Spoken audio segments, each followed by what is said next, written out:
Fala pessoal, sejam muito bem-vindos a mais um Livecast. E hoje temos uma edição muito especial. Para mim, para quem me conhece, sabe que falar de esporte, falar de Olimpíadas é algo que está dentro da minha alegria principal aqui de falar de pessoas. E essa edição especial da Olimpíada que eu vou compartilhar com nada mais, nada menos do que pessoas, atletas olímpicos.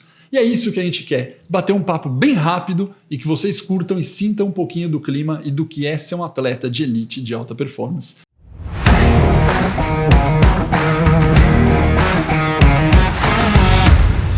Muito obrigado, Clodô. Uhul. Muito obrigado pela presença. Incrível você estar aí comigo. É só orgulho. Dos três aqui, é só orgulho estar aqui. Dri, muito obrigado. Adriana e Marilson, muito obrigado. Obrigado. Bom, primeira coisa básica, né? Se bem que é até difícil falar que não conheçam vocês, mas a primeira coisa básica, vamos começar, Clodô. Seu currículo básico de Olimpíadas, provas e medalhas. Só o básico. Ai, Alex, gostei como você começa as saudações e eu começo quase igual. Eu chego assim, fala galera! Entendeu? Um falo desesperado. Isso. E aí, me apresentando pra galera, Clodoaldo Silva, campeão paralímpico, e eu brinco que são 6 ouros, 6 pratas e 2 bronzes. Estão aqui algumas medalhas. E também brinco, meninas e meninos, que eu fui o cara que pus fogo no Maracanã porque eu acendi a pira dos Jogos Rio 2016. Essa é uma apresentação básica e rápida, Alex. Muito bom. Marilson, você. Então, eu não tenho tantas medalhas. Que isso, né? Mas você tem coisas se eu incríveis. não ganhasse, eu comprava ela e sempre trazia. Então eu vou querer comprar pra eu também. Então, eu participei de 3 Jogos Olímpicos. 3 Olimpíadas. Em Pequim, Londres e a última no Brasil, que foi a minha despedida aí do atletismo, né, das provas olímpicas. E a minha melhor colocação foi a 5ª colocação na Olimpíada de Londres em 2012. Isso. Porém, temos para o brasileiro, eu sempre brinco, eu não, todo mundo que corre, quem corre, Rodolfo, fica bravo com essa informação. O pessoal fala, você corro. Nossa, fez a maratona de São Silvestre? Não, maratona 42 quilômetros, São Silvestre é 15 quilômetros.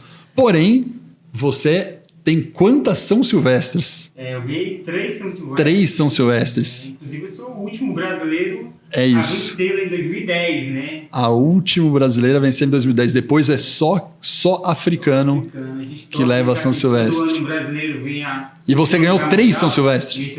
3 São Silvestres. E 2 Nova Yorks. E 2 maratonas de Nova York em 2006 e 2008. Impressionante. Dri, por último, mas não menos importante.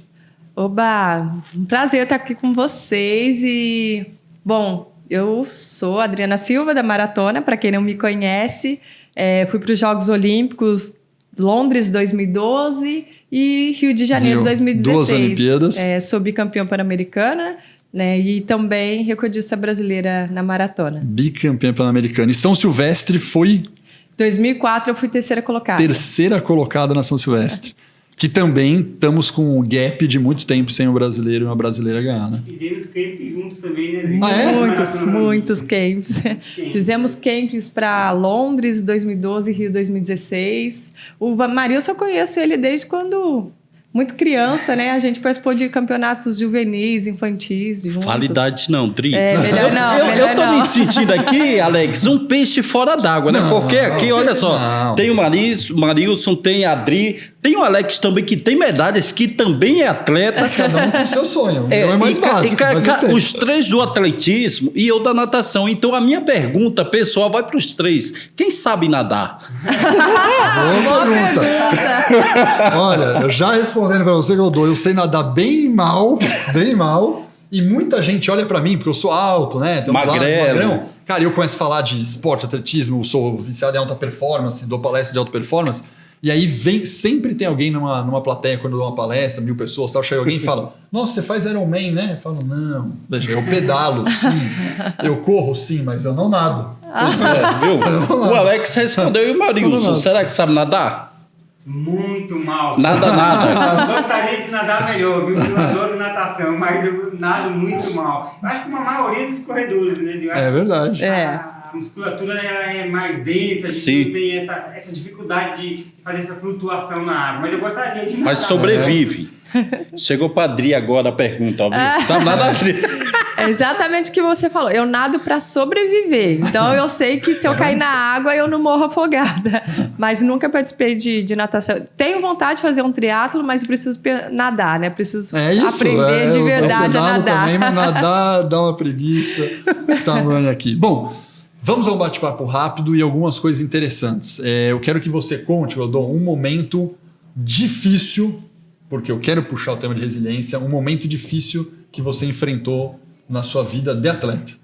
Alex, é engraçado, né? E talvez as histórias até se juntem aqui, porque vocês também passaram, mas a minha principal foi logo no início, na falta de patrocínio e para poder buscar, né? Então, a primeira vez que eu recebi a convocação para a seleção brasileira, fiquei feliz pra caramba. Só que naquele tempo, embora eu não seja tão velho assim, mas naquele tempo, os custos para poder se viajar, a gente tinha que ter patrocínio. Tinha que bancar por conta e você tinha que ter um patrocínio para poder bancar isso aí. Então, naquela época, eu trabalhava, estudava e treinava. E qual era o período que eu tinha que abrir mão? Era de treinar. Então, às vezes, eu tinha que abrir mão de treinar para buscar patrocínio. Então, a principal dificuldade realmente, logo no início, foi essa busca. Recurso e patrocínio. Isso aí. E acredito que vocês tenham passado por um problema bem parecido. Eu acho que mais ou menos todo mundo começa com uma certa dificuldade, né? Eu também saí de casa com 15 anos de idade, né? Então, eu saí com 15 anos de idade.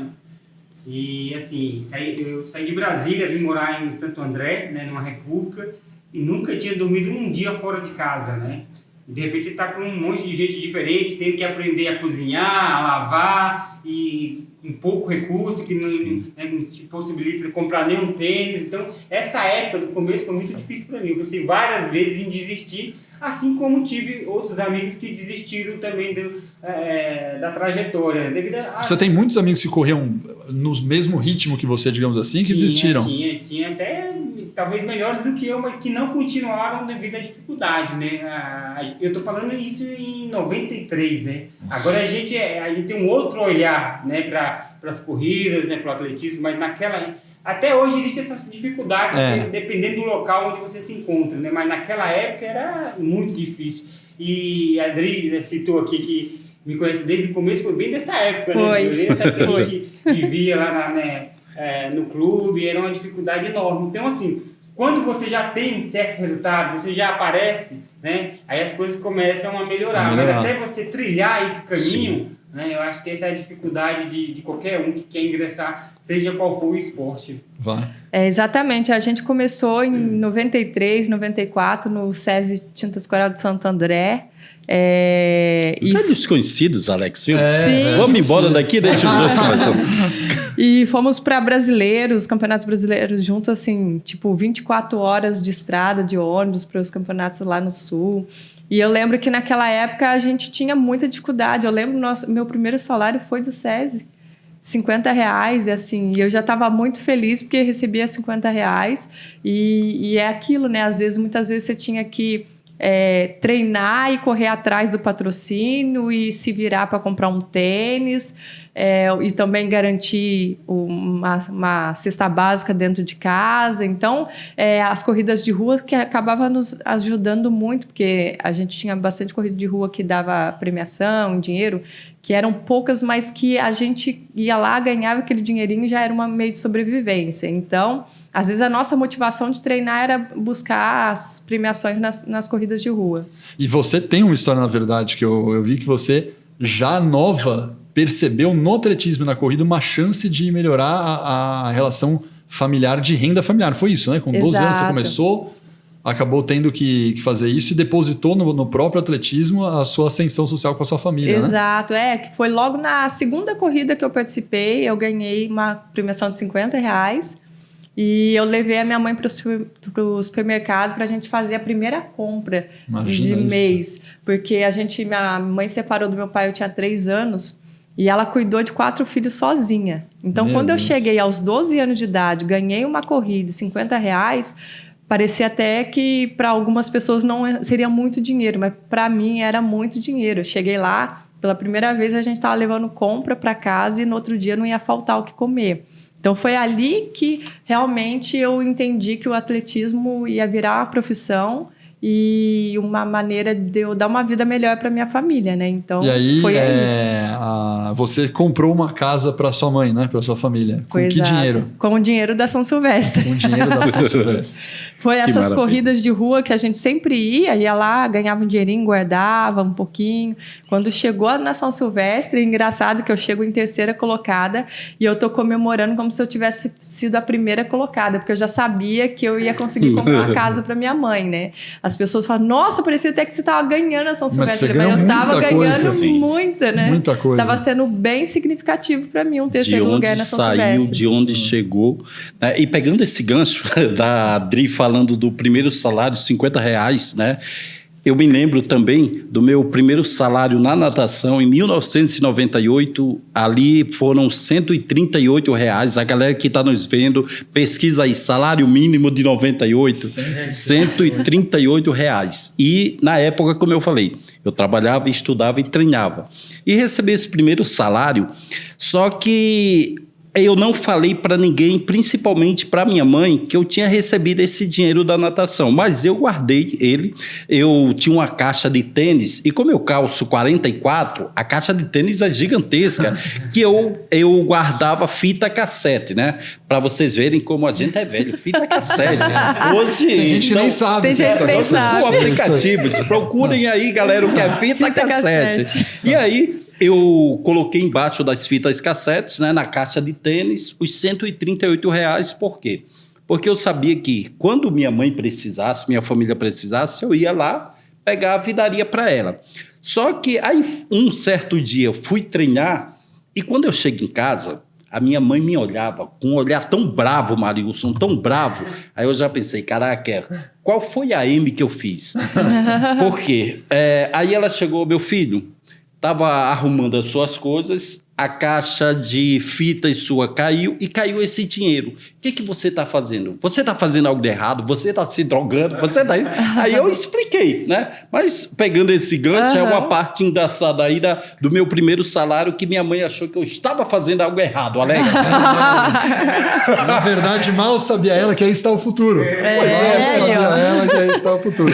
E já que a gente puxou esse tema de recurso, eu vou puxar um segundo tema que para o business, né, para as empresas é muito comum, que é pressão em cima de meta. Né? A gente falou de dificuldade, vocês falaram de orçamento. Toda empresa tem problema de orçamento, toda empresa tem que cortar orçamento, põe lá, aumenta o custo, aumenta não sei o quê. E também tem pressão de meta. Já que vocês tocaram nesse assunto de orçamento, a pressão de quando vocês conseguiram finalmente o patrocinador, existe uma pressão muito grande de falar, cara, não posso perder o patrocinador agora. Que situações vocês já passaram e como vocês lidaram com isso? Porque sabia que se você não entregasse uma medalha, não entregasse um bom desempenho, você poderia perder. Imagino que deve ter lesão no meio, tem um monte de coisa nisso aí. Aí tem um porém, né? Que assim, você chegar, né, é difícil, né? Chegando, se manter é mais ainda. É mais ainda. Então, quando você consegue, você quer ficar ali, você não quer sair mais daquele lugar que você tanto lutou para conseguir, né? E aí é aquilo que a gente fala, os patrocinadores também estão de olho, eles têm os objetivos, as metas, né, que são traçadas aí para o ano todo, né? E é lógico que ela quer um retorno, os patrocinadores querem um retorno disso. E essa cobrança interna, ela é altíssima, né, Adri? Sim. A gente começa realmente a se cobrar, a querer se manter, a querer fazer resultado, né, a querer dar o melhor para que a gente possa alcançar os objetivos que sejam bons, não só para a gente, atleta, mas para patrocinadores, para os parceiros. Então, é uma coisa difícil também, não é fácil se manter. Não é fácil, né? Você já, por exemplo, em algum momento teve que ter uma adesão do tipo, se não fosse por uma pressão de resultado, eu deveria não correr essa prova, mas eu fui lá e corri. Você já teve que tomar essa decisão? Teve vários casos. Já, né? Já teve várias provas que eu deveria não correr, não mas correr. eu não corri porque eu sabia que tinha patrocinadores também envolvidos. Então, assim, a gente tenta chegar num senso comum, né? Porque o que é bom para mim, o que é bom para os patrocinadores, o que é bom para o meu técnico, o que é bom para o agente de prova, né? Para que todos fiquem satisfeitos com o resultado. Então, na verdade, acaba sendo até um trabalho em equipe, né? Por exemplo, eu já participei de provas que não devia participar, né? Porque eu tinha, por exemplo, uns Jogos Olímpicos, Jogos Mundiais, mas eu tinha que defender lá o clube. Não façam isso em casa, galera, porque o Marilson é um atleta alto rendimento, entendeu? Mas continua. Mas por outro lado, eu também já fui poupado bastante também. Então, assim, a gente tem que ter esse meio termo, né? Para tentar aí agradar ambas as Ambas as partes. partes. Você já teve problema de lesão, né? Já, Adri? já. E é difícil um atleta que não teve, na verdade. né? Não, e foi e é aquela coisa, né?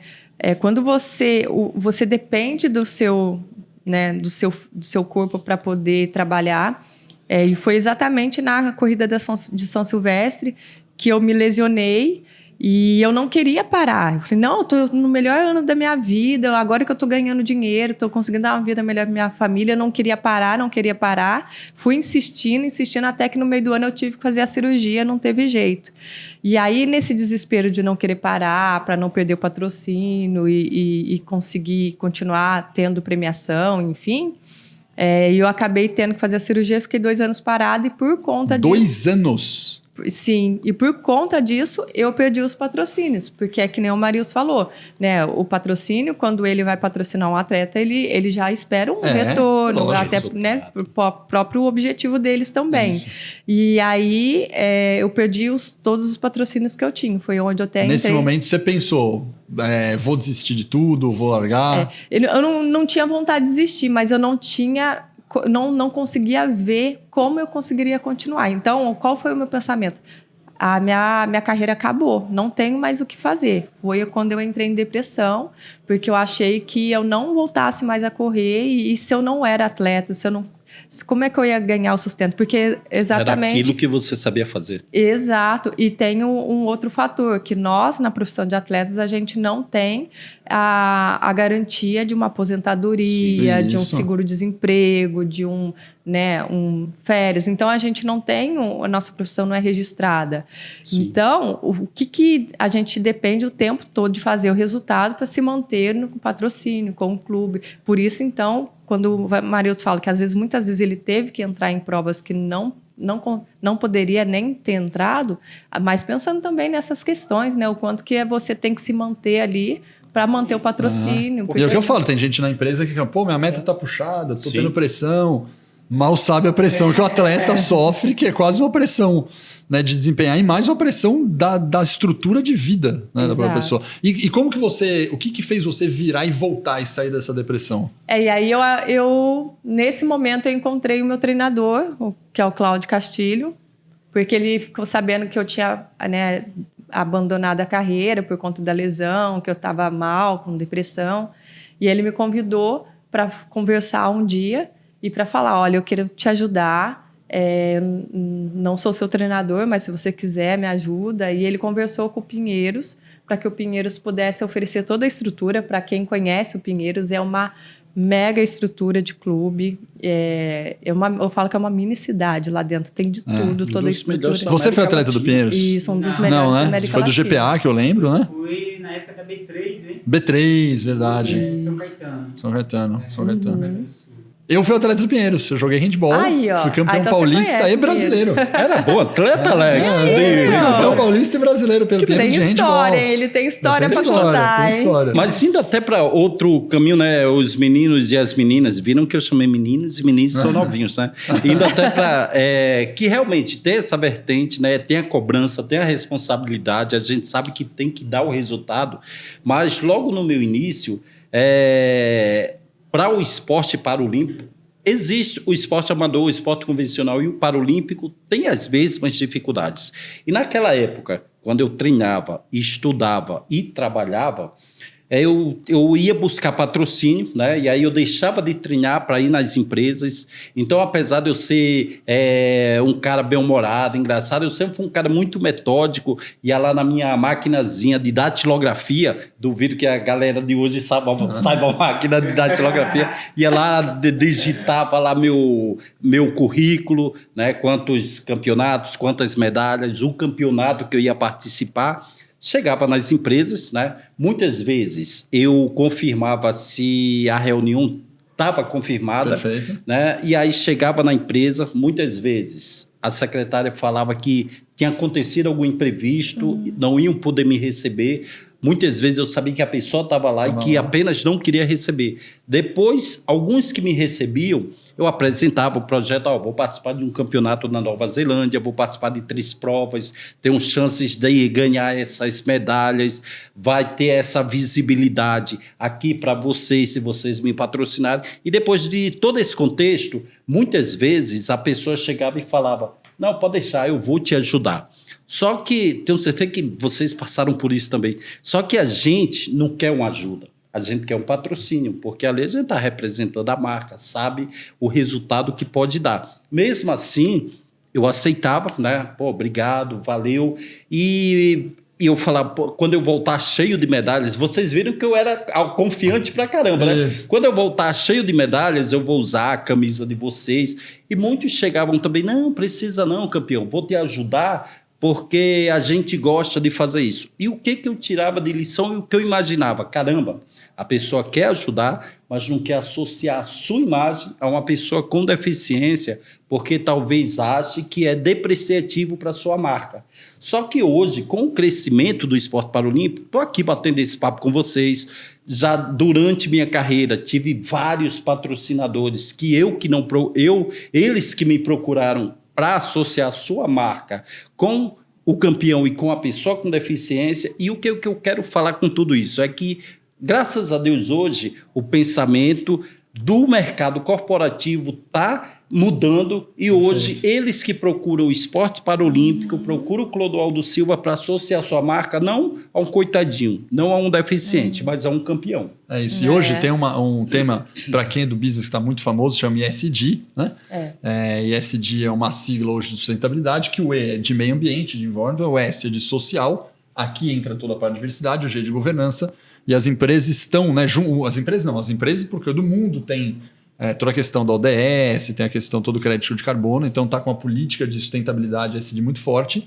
E agora, finalmente, positivamente, as empresas pegam o S de social, onde investe em diversidade, seja diversidade de gênero, diversidade de raça, ou mulheres hoje na liderança, que aumentou para caramba, a mulher também tinha esse tipo de dificuldade, os deficientes também tinham. Sim. Eu acho que é uma coisa que avançou muito no mercado corporativo e, felizmente, também no mundo do esporte, né? É isso. A gente teve um avanço muito grande, né? Você vê atleta em termos de mulheres e homens, agora que a gente está tendo, né, Dri? Exato. Os primeiros avanços de equiparação salarial, de exposição de mídia para a mulher e para o homem. Você vê o futebol, que é um esporte, obviamente, é o primeiro esporte Brasil, é o futebol, não tem como negar. Até no próprio... E você vê hoje, né, as mulheres fazendo história, como a Marta, puxando a bandeira, hoje a gente consegue ter uma razoável, né, tração aqui nas mulheres atletas e também o Brasil potência paralímpica hoje. E pegando né? esse gancho até hoje, esse ano, Jogos Olímpicos, a delegação brasileira está em igualdade. Tem homens e mulheres, se eu não me engano... É a primeira vez na história que os Jogos Olímpicos vai ter equidade de gênero, né? Que vai ser mesma quantidade de homens e mulheres participando dos Jogos Olímpicos. É isso. 50%. Que é uma 50%. Conquista muito legal. Né? Eu fico feliz por estar com esses dinossauros aqui, porque nós fizemos parte dessa história. Fizeram parte da história. Vocês puxaram e fizeram muita história pelo esporte, né?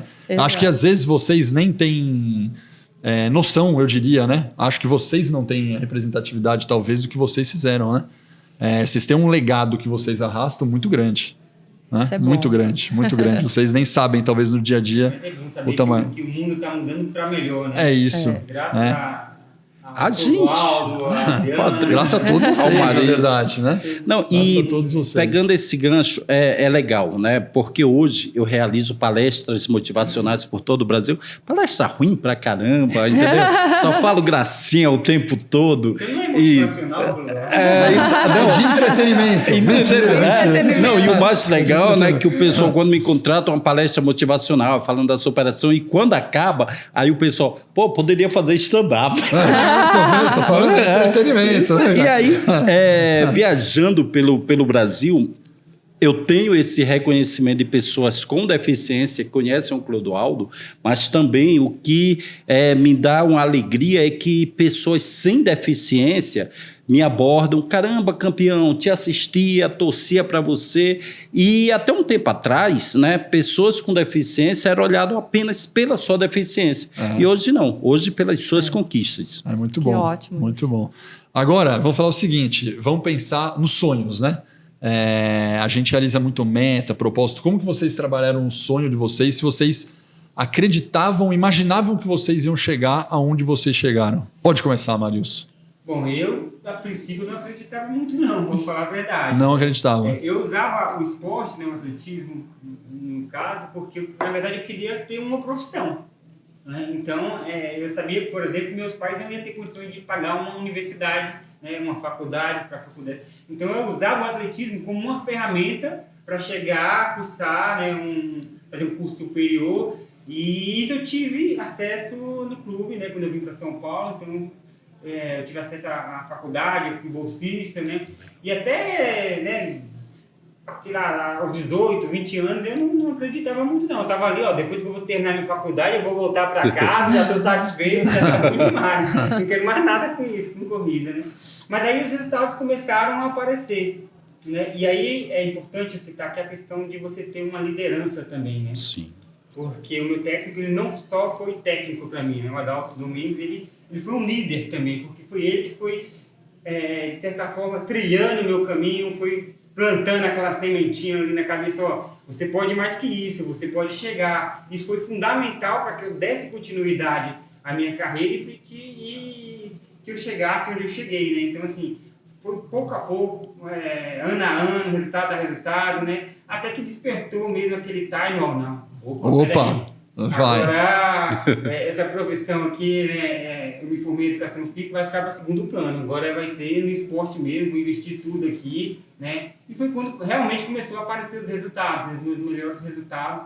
Foi por volta de 19, 20 anos, eu comecei a aparecer mesmo em cenário nacional e internacional. A sonhar que era ir para São Silvestre, ser tricampeão. Aí você começa a acreditar, começa a correr na frente, começa a fazer marcas melhores, né? Então foi passo a passo, mas a princípio, assim, essa semente foi plantada. Foi plantado aos poucos. Era isso que eu queria pegar. Você também, Rodolfo, você fala, não, eu sonho isso, vou lutar e quero fazer tanto tempo. Vou pegar medalhista olímpico. Vou falar algo que vai parecer impactante para vocês. Com 7, 8 anos de idade, eu queria ser o Ayrton Senna do Brasil. Cara, 7, 8 anos de idade, eu via as corridas do Ayrton Senna, né?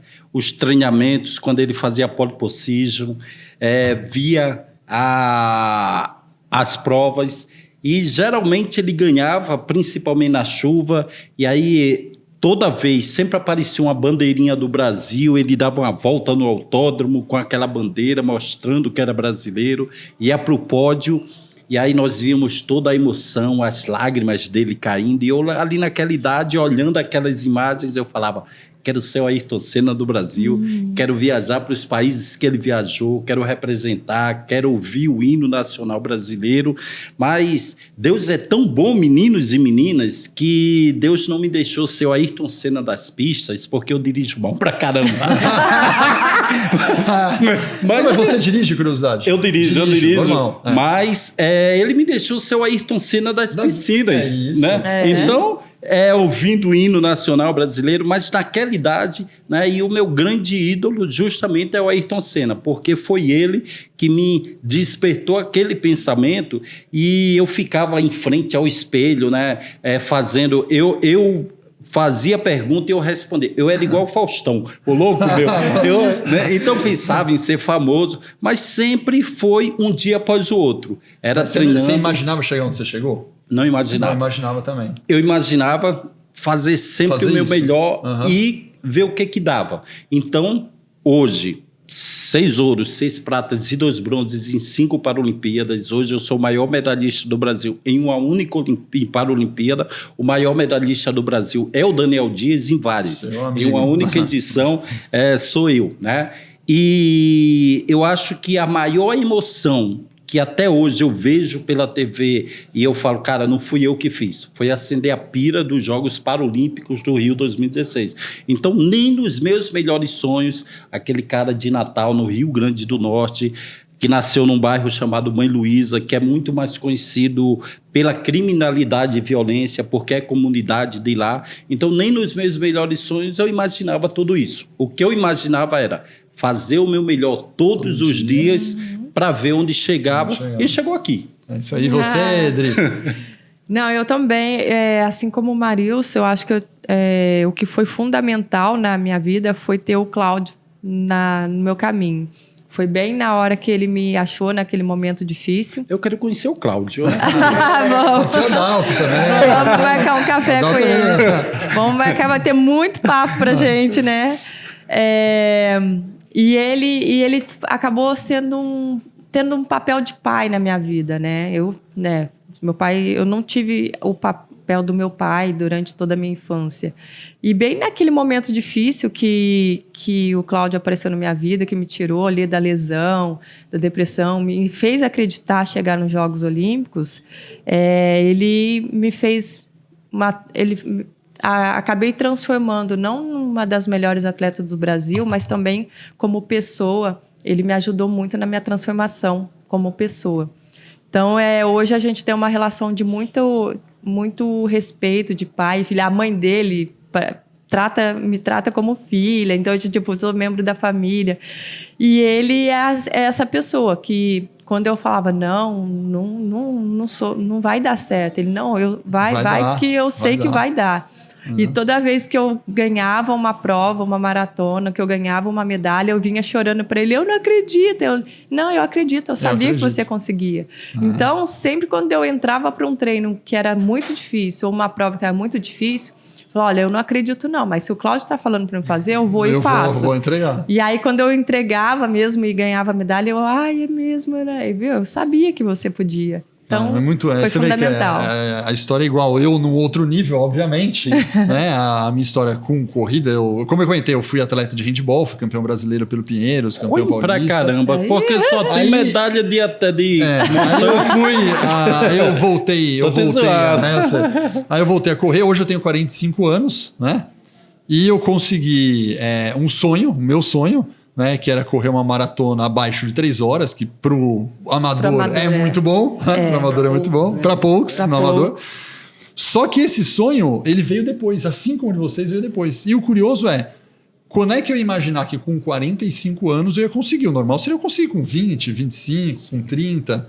E eu não sabia que isso ia acontecer. Na verdade, eu descobri ao longo do ano, isso se tornou um sonho há 1 ano atrás, há 1 ano e meio atrás, porque eu achava que eu nunca teria condição de fazer isso. E eu lembro que eu fui etapa a etapa. Falei, não, vou correr os 5 km abaixo de 20. Consegui. Vou correr os 10 km abaixo de 40. Deu. Falei, bom, vai dar para correr uma meia abaixo de 1h30.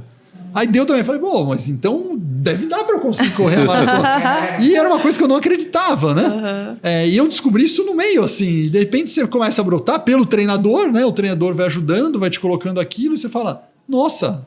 É possível. É possível. Acho que a grande conclusão que bateu no meu nível amador, mas no de vocês profissional, é uma conclusão unânime. Às vezes a gente não tem ideia do nosso próprio potencial.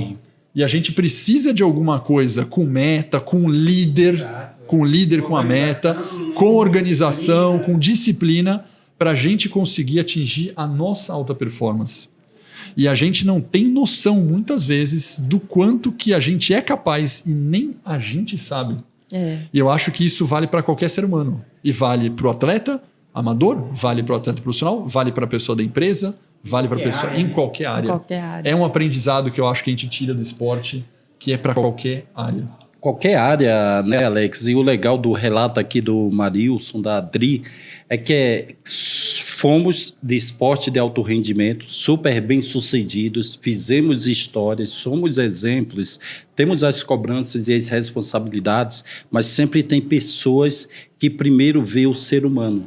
Não vê o atleta, não vê o que vai ganhar, questão financeira ou não.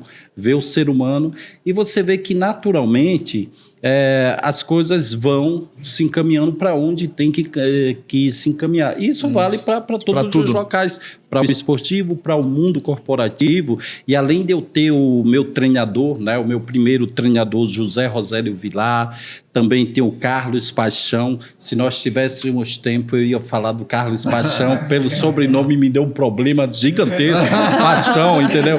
Mas até para resumir aqui, além desses treinadores que me incentivavam, eu acordava 4 da manhã para as 4h30 estar no ônibus. E muitas vezes o treino de alto rendimento cansa, você está dolorido para o dia seguinte.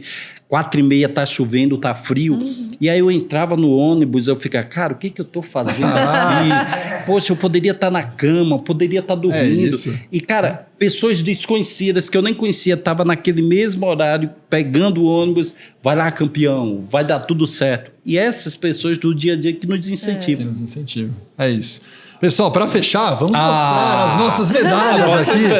Cadê todo o handball? Que é pois é, isso eu não tenho mais. Que é a realização do sonho de vocês aqui. Vou pegar aqui do lado. Como é que Ju, essa câmera, a dele pega aqui bem, né?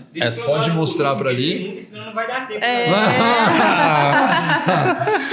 Não, aqui são 3 medalhas de Paralimpíadas, Sydney e Atenas.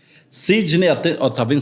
Pequim, 2008. E aqui tem do Pan-Americano. Agora é a vez de vocês, meninos. Boa. Ai, Marilson. A da Adri mostra bem aqui nessa câmera aqui, né, Ju?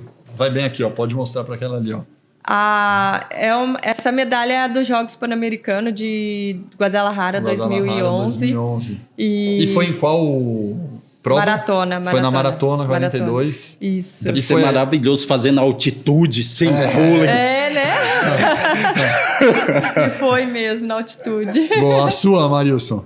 Bom, a minha aqui é a minha prova mais importante, né? Que eu acho que é. Primeiro aqui é o troféu da Maratona de Nova York. Olha isso, hein? Aqui a gente tem todo. Aqui é o segundo, foi a segunda vez que eu venci. Aqui em 2008, né? Aqui tem todo o trajeto, desde a largada, os bairros por onde a maratona passa, né? E o nome é escrito lá no final da prova. Escrito, né? coisa linda, hein? A data e o tempo, 2:08:43, né? 2:08:43, minha nossa. E aqui é a medalha, né? Que além do troféu também é a medalha da Maratona de Nova York.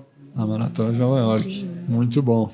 Correr 2 Alex. As minhas é o seguinte, cada um tem o seu sonho, certo? Cada um. Como eu disse, o meu sonho aqui, esse aqui foi um sonho, essa aqui é de Floripa, foi onde eu fiz a Maratona Sub-3, que me deu a classificação para ir para Boston, né? Que, para quem não sabe, Boston é a mais clássica das antigas das maratonas. E tem que entrar por índice. Tem algumas outras opções de não entrar por índice, mas aqui é mais difícil que só entra por índice, né? Sim. E para ter índice é muito difícil. Seleta o negócio, viu? Seleta o negócio. E como eu também não corro só asfalto, tem as duas aqui de montanha, né?